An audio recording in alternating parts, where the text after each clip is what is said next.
No se habló más de Ángeles Mastretta.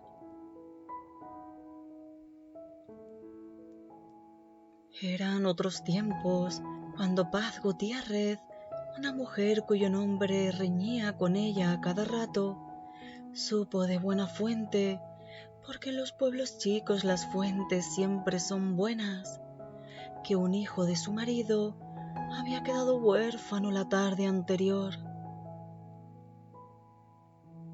Felipe, su marido, era un hombre de pocas palabras, que hablaba a gritos porque siempre fue un poco sordo. Su figura robusta acompañaba un andar rápido y su destreza para el trabajo era drástica como el desdén con que ordenaba el quehacer de otros. Su fortuna era grande como la tierra verde de la hacienda en que vivía con su mujer y sus hijos, una propiedad que llegaba desde las orillas del pueblo más cercano a su casa hasta la entrada a 1000 hectáreas del siguiente pueblo. Todo era suyo bajo aquel cielo largo, como todo a su alrededor parecía suyo, estuviera en donde estuviera.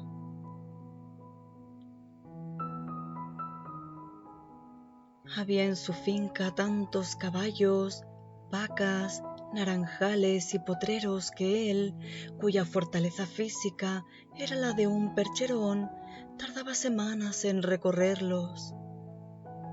Hasta un río cruzaba aquella hacienda, un río que en la época de lluvias crecía de tal manera que tan aprisa que en una noche podía partir en dos aquel mundo y dejar a quienes estaban de un lado presos de la ladera opuesta, hasta que los aguaceros se calmaran y el agua volviera a quedar tersa por un tiempo. Los cruzaban en unas pangas largas, despacio, bajo el sol arduo del amanecer en esa tierra. Luego quedaban a merced de la corriente y su voluntad para emprender la vuelta. Justo del otro lado del río, se lo dijeron a Paz una tarde de mayo, había muerto una mujer cuyo hijo, niño de temporal y no de riego, engendró don Felipe alguna noche de esas en que el agua no bajó a tiempo para llevarlo de regreso a la orilla donde dormían Paz y sus hijos. ¿Quién sabe cuántas veces, aunque bajara el agua, no volvió el marido? Como sea, resultaron suficientes. Nació un niño del que nadie habló nunca, cuya existencia no existía, cuya madre era pobre como un ángel en el infierno, cuyo nombre no sabía ni su padre porque no quería ni llamarlo. Felipe olvidó que vivía porque no era cosa de recordar, y si alguien tuvo el asunto en su memoria, lo último en que pensó fue en decir algo que fuera a disgustar a don Felipe, como lo llamaba todo el que lo conocía, incluida Paz, que a pesar de la distancia con que lo nombraba, había sabido quererlo porque el hombre puso en ella, sobre todo al principio, una ternura que fue imposible no encontrar reparadora de todo mal. Incluso el mal carácter, porque no era fácil tratar con aquel hombre cuya cólera temían los más bravos. Paz no, porque tenía muy clara su fortaleza y sabía como nadie triunfar a ratos sobre la guerra eterna en que vivía su cónyuge. Le temía medio mundo, pero nunca falta quien conoce la piedad antes que el miedo. Y 2 días después de ver al niño abandonado tras la muerte de su madre, una vecina se atrevió a cruzar el río para contarle a Paz toda la historia. Ella no quiso entrar en los detalles. Tomó la panga del amanecer y se fue en busca del hermano de sus hijos. Era preciosa Paz de madrugada. Tenía el cabello atado en una trenza que luego dobló como quien teje un moño. Tenía los ojos tenues y azules.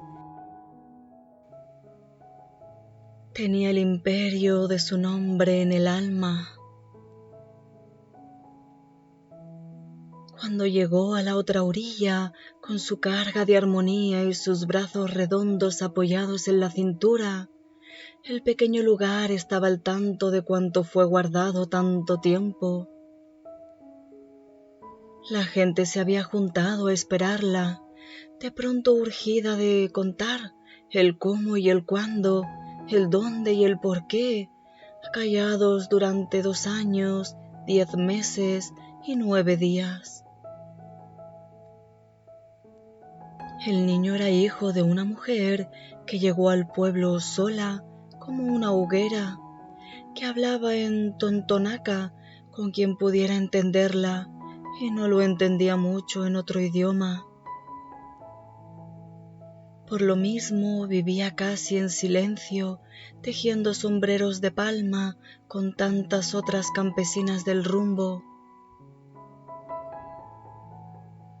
Paz oyó todo sin decir mucho.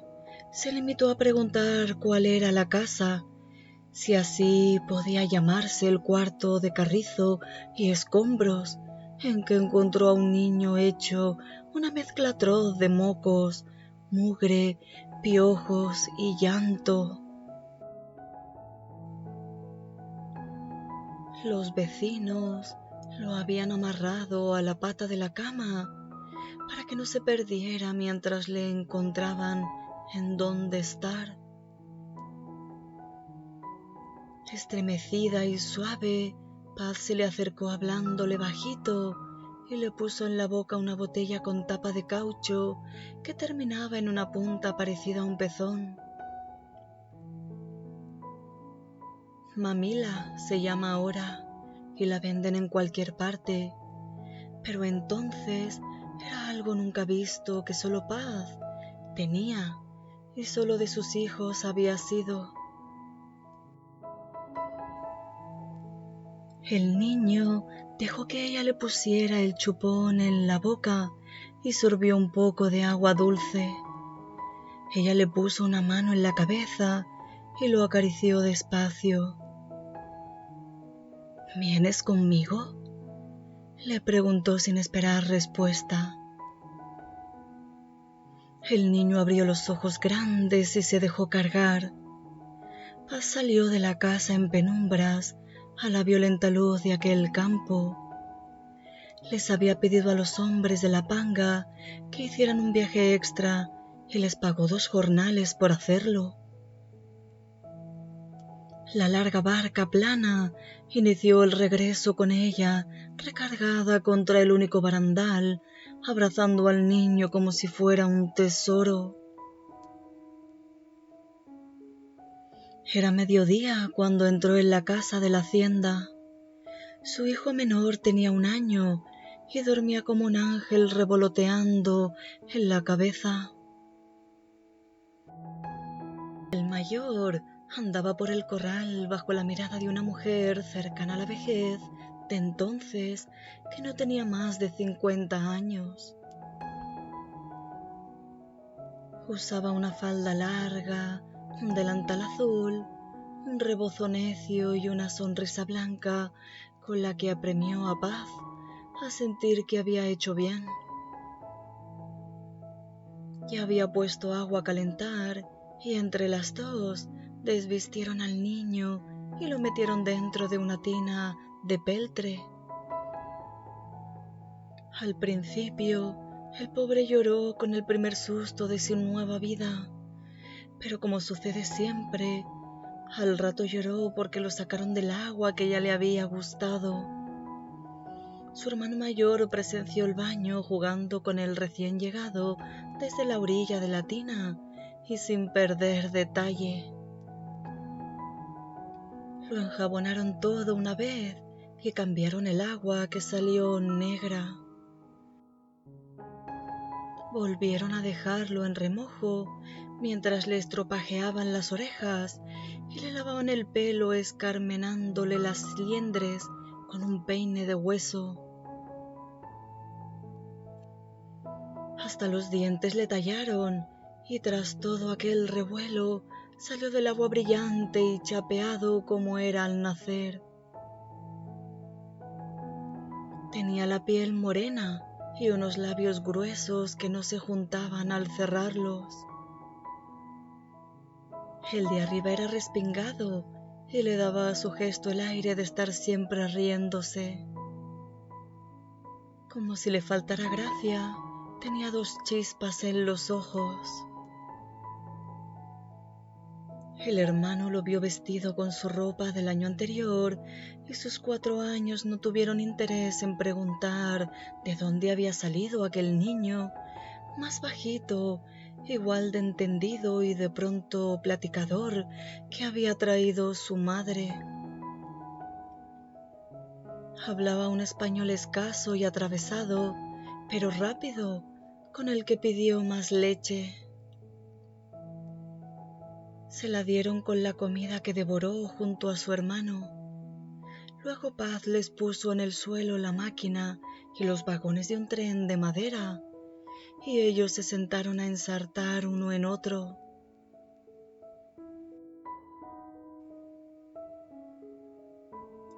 En esas estaban, cuando irrumpió en la casa el silbido con el que volvía Felipe si las cuentas que hacía en su despacho le salían tan bien como era de esperarse. Subió la escalera y entró en la estancia en busca de la familia. Encontró a Paz sentada en una mecedora de mimbre que iba y venía, movida por el juego de sus pies. Nada en sus ojos o sus hombros parecía perturbado.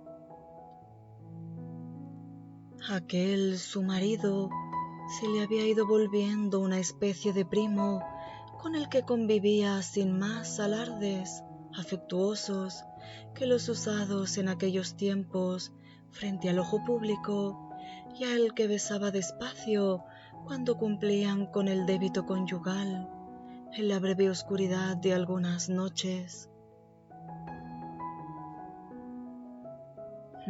¿Quién es este monigote?, preguntó Felipe mirando al niño que jugaba con su hijo mayor y que en menos de una tarde compartía con él cuarto y mamá sin grandes dificultades.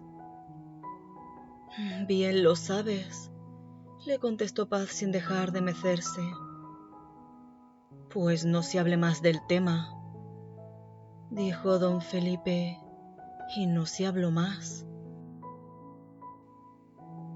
Eran otros tiempos, aquellos tiempos, y aunque todo lo de antes nos parezca impensable, la verdad es que el tono de aquel silencio maduró un hombre sonriente y apacible como la madre que lo hizo suyo en un día.